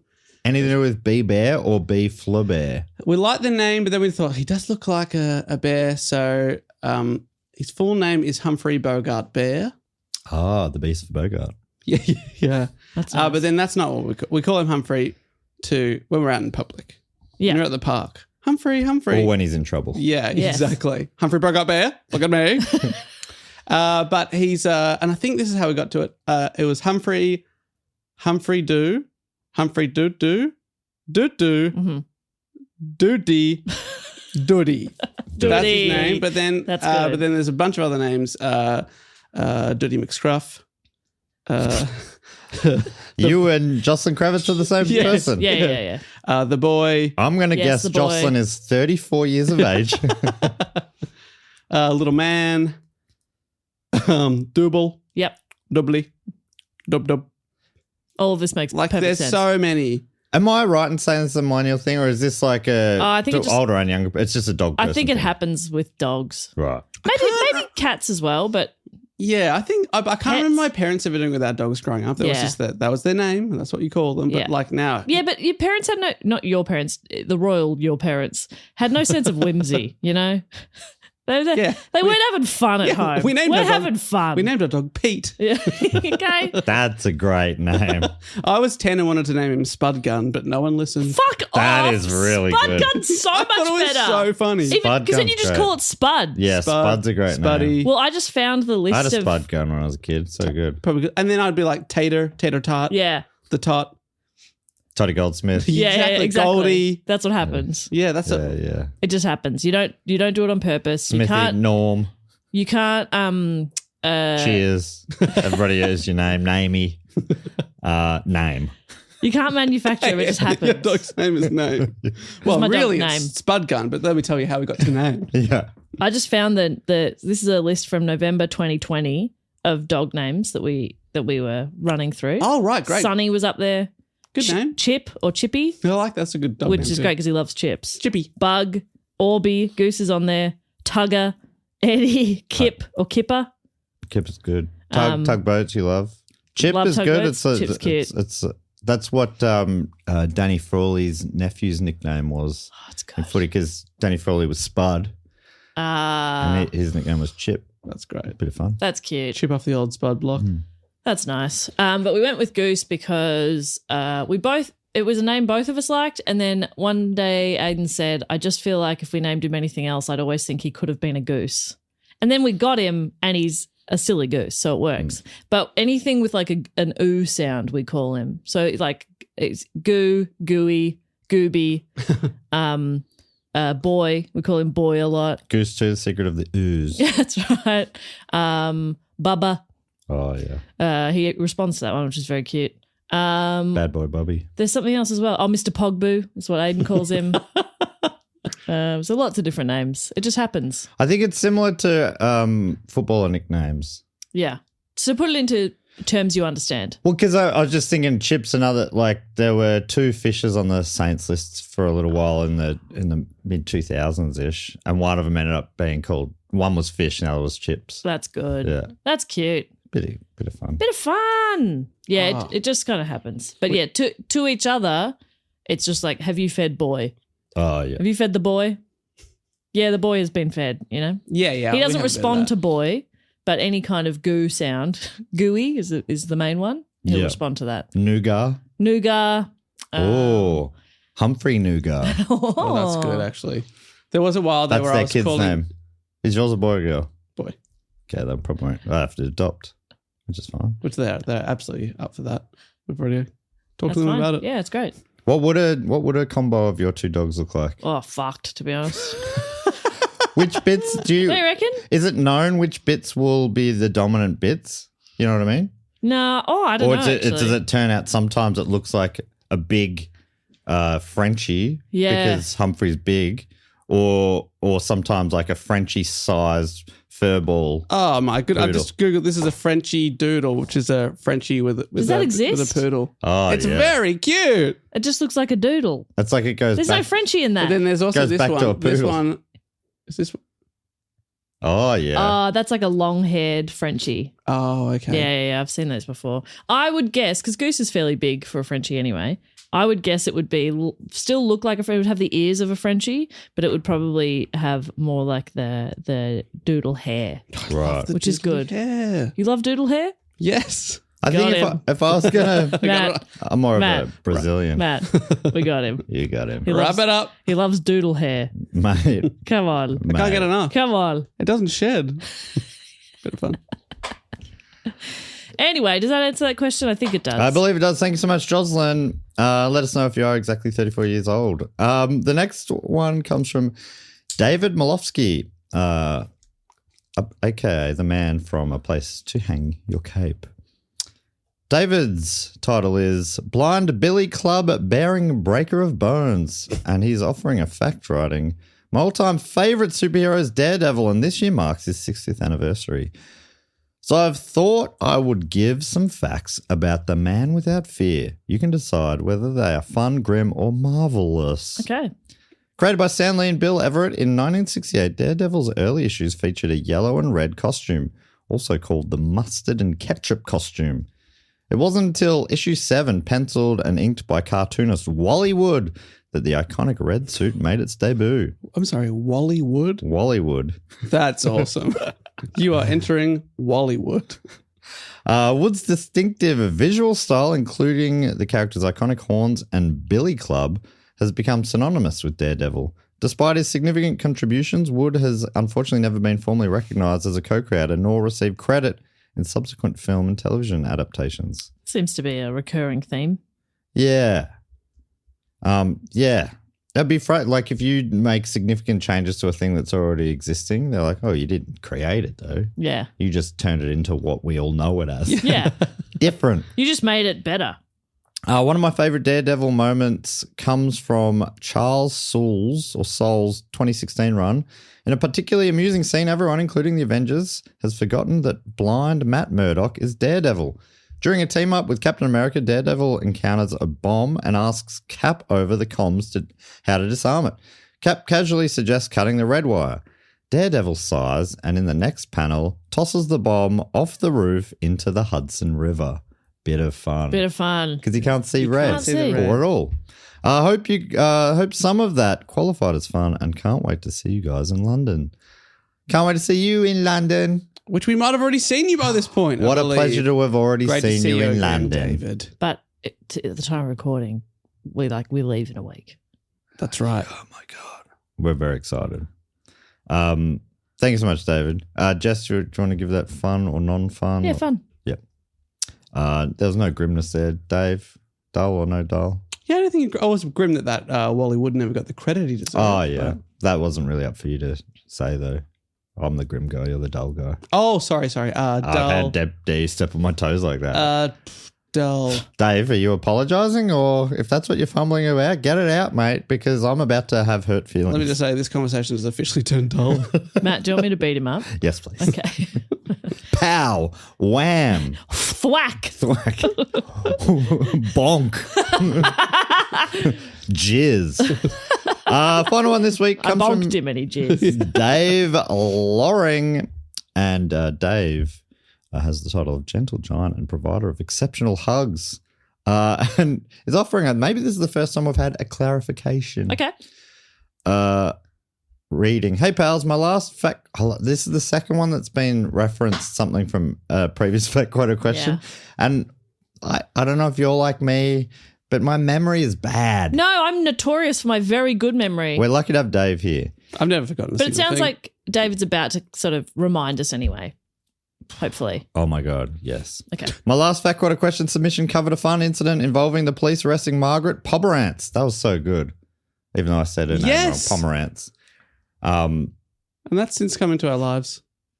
Yeah, Lexi. Lexi and maybe this is related to that. Lexi and Zachary Rowan are doing a show all about that. And I also covered the classifications in Australia, G through I 18 plus. see. Matt mentioned the X rating, and I realised I omitted it from the detail. There is an X18 plus category in Australia. It's reserved for pornographic material, but even then, there are a lot of restrictions which apply to what's allowed within that category, and anything outside of it gets refused classifications. Movies rated X18 plus are only allowed to be sold in the Northern Territory or ACT for reasons I still don't fully understand. Though anyone in the other states can rest assured that there are no restrictions on buying your government-approved pornography in the territories and then carrying it across state lines. It's all a bit silly, really. And even recent reviews of the guidelines around film classification acknowledge that the internet has basically rendered the rating redundant. There's a lot of other quirky details and anecdotes I could go into, but on the off chance that the history of movie classifications in Australia gets to be a topic someday, one of my earlier hat suggestions, I wouldn't dare ruin the surprises. The biggest surprise, of course, being that it's actually an interesting topic despite the name. On a final clarification, I finished the last submission with big, strong hugs, and Matt suggested I needed to be careful as I didn't know my own strength. If I may sneak in a brag, I give exceptional hugs that are both comforting and reassuring. I think if anybody knows their own strength, it's also David Loring. But also, if anyone... he knows exactly what he can pick up and put down. I think that's true, but can he know how comforting and reassuring his own hugs are? That's more on a person's vibe. And I think, yeah, you're right. Do any of us know that? I don't think we could, even if you're being told that. You give surprisingly good hugs for somebody who's very cold as a person. and bony. Yeah. Cold emotionally, bony physically. Yes. But great hugs. It's confusing. I'm also bony emotionally. Me, I'm emotionally bony. He does say, but it's hard to boast about that without also seeming a bit creepy. So I may have just shot myself in the foot there. You have. I will now forever associate you with creepiness, Dave. Yeah. Dave Loring, more like Dave Creepying. Got him. Absolutely nailed it. Anyway, this has gone on long enough. Hope you're all well. Thank you so much, Dave. What a pleasure. Appreciate that, Dave, David, and Jocelyn. Fantastic facts. Fantastic quotes. Fantastic questions.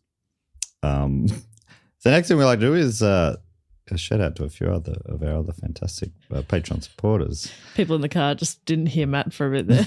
And Jess. And how is this better for the car? I think so. Okay. And Jess, you normally come up with a bit of a game based on the topic at hand. What are you thinking this week? So I'm thinking, because obviously this one it was largely pretty grim as a family got murdered, but also there was a whole chunk there about a person impersonating Anastasia. So I was thinking, I've got two options. We can either give them the celebrity that they are impersonating, or I can give them an Anastasia song. Oh, I mean, Dave, both fantastic options. How many Anastasia songs do you reckon you've got up your sleeve? I've gone for a list of songs by Anastasia. Okay. Has she got 9 songs? I had to do it that way because when I looked up Anastasia songs, it was just the soundtrack of the film Anastasia. Oh, I mean, that's also an option. Yeah. Third option. All right, Dave, you want to give the addresses? I'll give the addresses. You give the names. How about that? Love that. All right, first up, I'd love to thank, from the bottom of my heart, from, oh my God, God's Country, Ohio, in Columbus more specifically. It's Ren, R-E-N, Ren. And are we giving him a song? Let's do both. Okay, yeah, you can do that. So they're impersonating a celeb. And the celeb is Gary Busey. Gary Busey. Love it. And their song is classic 2004, Sick and Tired. Yes. I'm sick and tired of always being sick and tired. I guess that's kind of my anthem. So I tell you what, I am bloody sick of it. Yeah, and you are often sick. Yeah, and tired. Thank you so much, Ren. Also, I would love to thank from La Crosse in I don't know if that's the West Indies. No, it's in the United States. It's Wisconsin, maybe. It's Tyler Sokolic. Tyler Sokolic is impersonating Jeremy Renner. Jeremy Renner. Really? Yeah. While they sing the 2001 song You'll Never Be Alone, Jeremy Renner. Because I'm following you and I'm watching it and I'm learning all your mannerisms. Watch out, Jeremy. Next up from Bedford in Texas. I would like to thank Jared, a.k.a. Axel is Alive 95. Whoa. They're impersonating. It's got to be Axl Rose. Yeah, Axl Rose. Or Axel Whitehead. Is that someone? Yeah. Yep. From Big Brother. Ah. Yeah. Also a singer and maybe flashed himself at the Arias one year. Flashed himself. Yeah. I don't think anybody Get can a load of this. this. Just in a mirror looking at your own bits. It's okay. You're allowed to. It's weird, but you're allowed to do that. That's okay. I'm just double checking it is him. Yes, he did expose himself once at the Arias. Cool. It's a great name. Why? Axel Whitehead.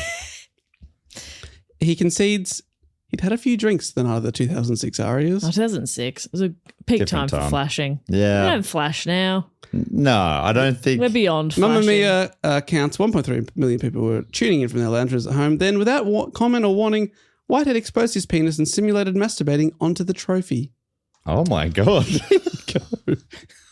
Cool. So should we say Axl Rose then?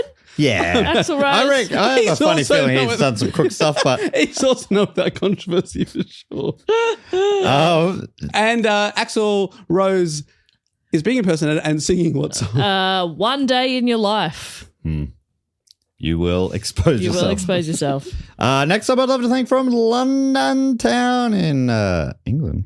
I would like to thank Victoria Jones impersonating Vinnie Jones. Vinnie Jones.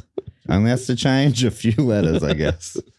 And singing the song Caught in the Middle. I'd love to hear Vinnie Jones singing an Anastasia classic. Yeah. That's just something I'd like. From Rye. Oh, beautiful spot. I have had some great times down in Rye here in Victoria. Gorgeous. It's Jasmine, a.k.a. Gillian Anderson. Oh. One of my all-time favourites. Oh my God, of What course. a great actor. Covering the song Now or Never. Oh, really? Came out Yeah. last year, that one. Is that a cover of the Weed Hornet song Now or Never? Yeah, Weed Hornet were definitely the first to think of that title. Well, what year did her song come out? To 2023. Yeah, it's definitely a cover then. It was in 2003. So 20th anniversary. Appreciate That's the nice. tribute. That's nice. But as, We got a lot of international artists to commemorate 20 years of the Weed Hornet EP. So. it does That's nice. seem like a big coincidence, but as Jasmine always says, there's got to be another explanation, Mulder. Next up from, Address Unknown, can only assume from deep within the Fortress of the Moles. Ooh, well, located down there, it's Sean Francis Briffer. Who's an imposter for Celine Dion. Oh, yeah. But not singing that song. Not singing that. Yeah, Which is a weird choice because you'd think you would sing Celine songs. Yeah. I think if you just brought her Celine down a few octaves or something, would she become Yes. Anastasia? I think so. They do have a similar, like the voices coming from within the, The voice is coming from within the mouth. Yeah. Yeah, it's back It's not of the quite throat stuff. coming out. Where's your voice come from? Mine's coming from within my diaphragm. I'm a deep singer.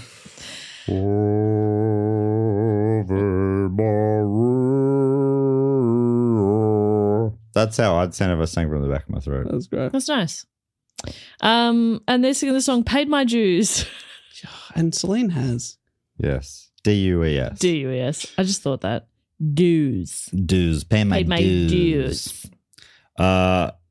Hey, can I thank from Worthing in Wessex in Great Britain? It's Charlotte Colwell. Who is impersonating John Howard, Whoa. Actor or XPM? XPM. Pretty easy to do. Wow. Bald cap and put caterpillars on your eyes. There you go, bro. A bit of a... Mr. Spoiker. My fellow Australians. Put on an Australian tracksuit, go for a fast-paced walk in the morning. Yeah. Good on you. Good on you. Of course, while you listen to the song written about us, Stupid Little Things. Oh, thanks so much, Anastasia, for that beautiful tribute Thank you. to us. I'm little. I'm stupid. I get some things. From Wolcott in maybe Colorado in the United States. It's Greg Hartman. Greg Hartman, of course, an imposter for Andre Agassi. Yeah. Wow. Yeah. Big time. Yeah. And the song, Bad Girls. Well, he was a bad boy on the court when he started. Oh, yeah. It all Also makes Bad sense. Girls. Beautiful flowing mullet. Yes. And finally from Crew in Virginia, I reckon. It's Nathan Graber or Nathan Grabber. Impersonating Hans Gruber. Hans. Booby. Thank you so much. Oh, what song though? What song? Of course, Best Days. Best Days. Yeah. I hadn't heard of any of those. Yeah, you had. Yes, Sick I and Tired? had. Sick and Tired, yeah. Great I track. know. Now or Never. Sick and obviously, Tired we by don't- Friends Are Wrong. That's the one. Yeah, yeah. She's covered a lot of They've Aussie punk from the they've actually 2000s. covered her. There you go. Thank you so much to Nathan, Greg, Charlotte, Sean, Jasmine, Victoria, Jared, Tyler, and Ren.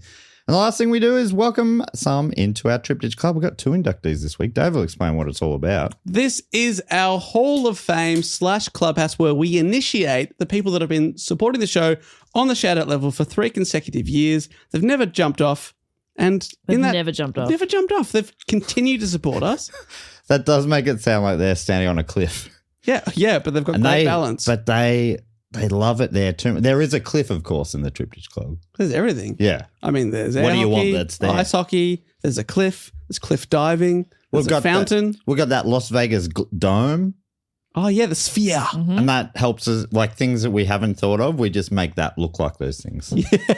You want it quick? We just like radio upstairs. We're like, Christy, can you please put the Chrissy. can you please put the cliff on the dome? We need to make it look like we've got a cliff in here.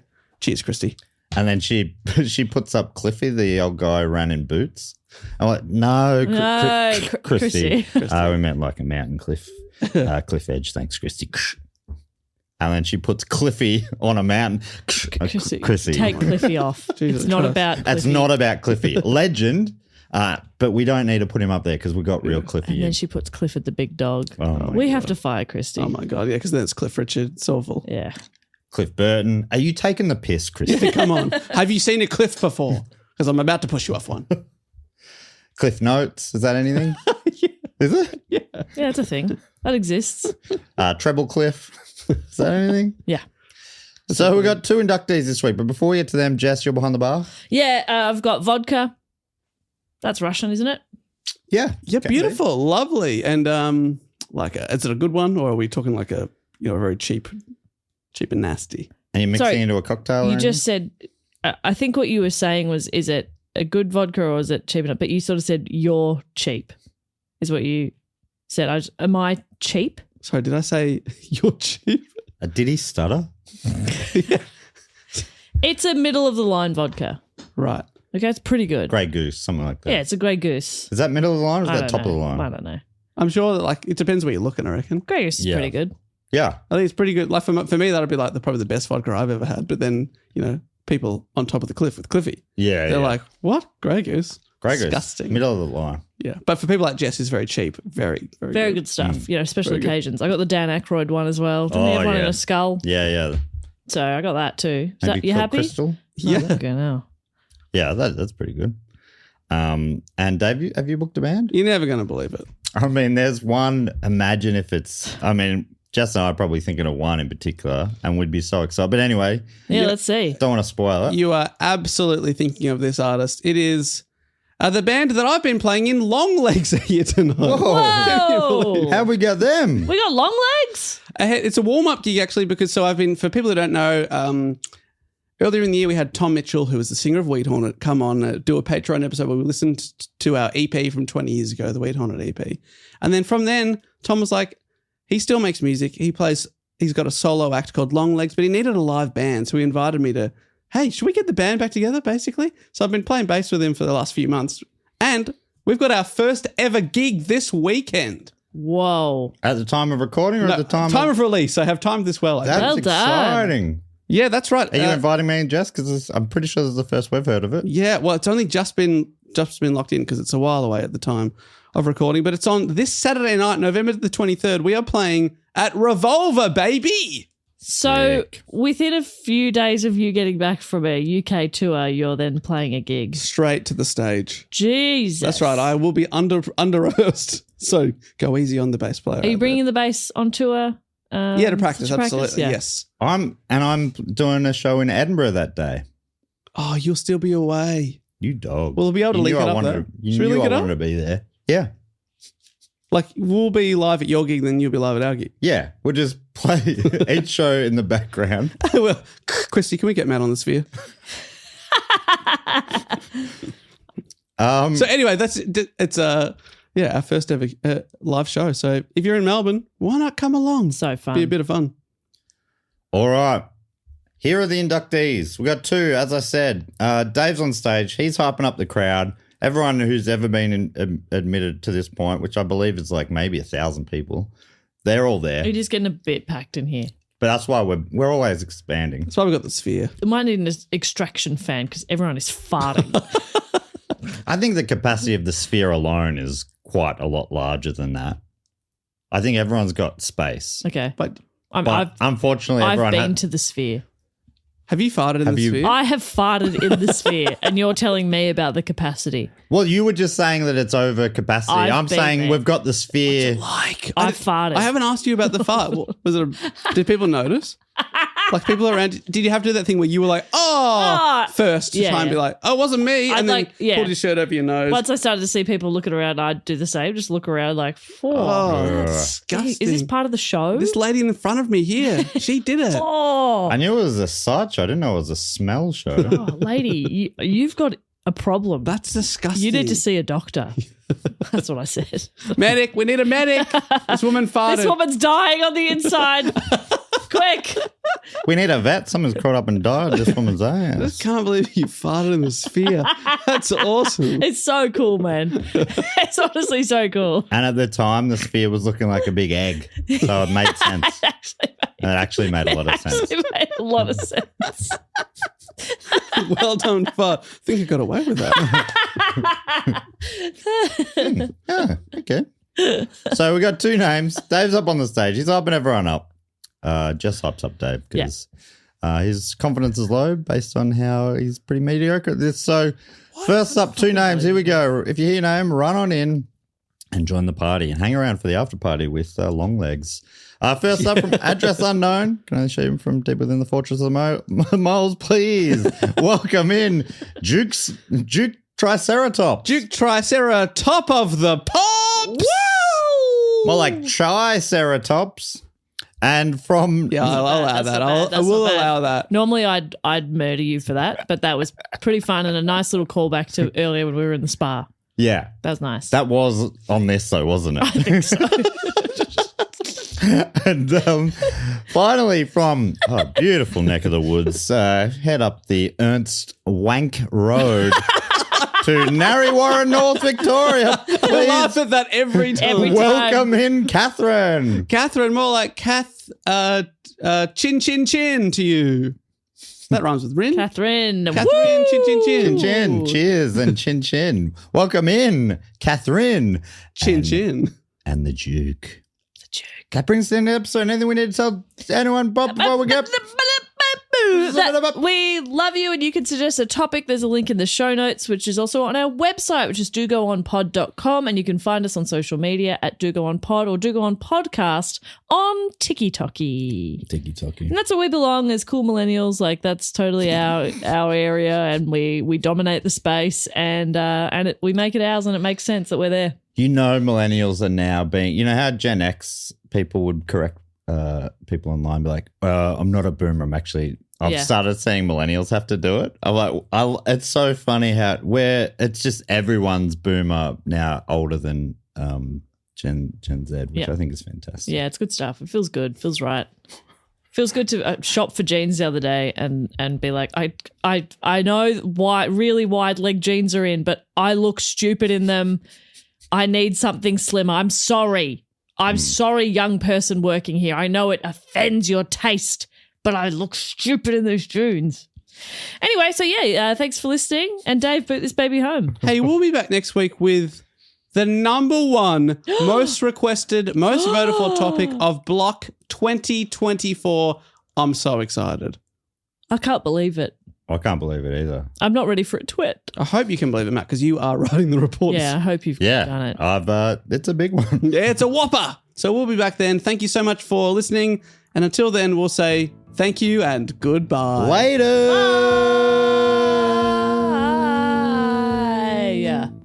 Bye.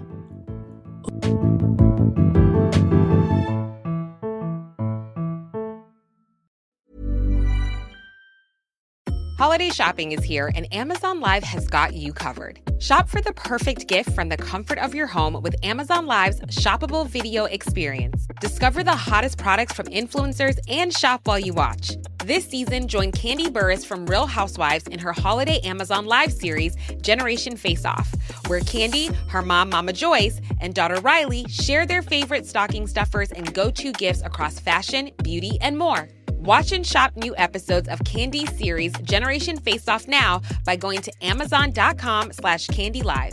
That's amazon.com/candylive. For a limited time, use promo code CANDYLIVE for $5 off an eligible product featured on the first episode of the series. That's KANDILIVE. Promotion expires on December 25th, 2024. Limited supply of goods. Terms and conditions apply. For full promotion terms and conditions, go to amazon.com/candyterms. At Leidos, a brilliant mind is smart, but a brilliant team is smarter. A ship that finds enemy subs is smart, but an autonomous fleet, that's smarter. Defending against cyber attacks? Smart. Stopping attacks before they start? Smarter. And using AI tools is smart, but integrating trusted mission AI into your technology is smarter. We're not just making technology solutions in national security and health. We're making smart smarter. Leidos. Don't forget to sign up to our tour mailing list so we know where in the world you are and we can come and tell you when we're coming there. Wherever we go, we always hear 6 months later, oh, you should come to Manchester. We were just in Manchester. We were just there, but this way you'll never miss out. And don't forget to sign up, go to our Instagram, click our link tree. Very, very easy. It means we know to come to you, and you'll also know that we're coming to you. Yeah, we'll come to you, you come to us. Very good. And we give you a spam-free guarantee.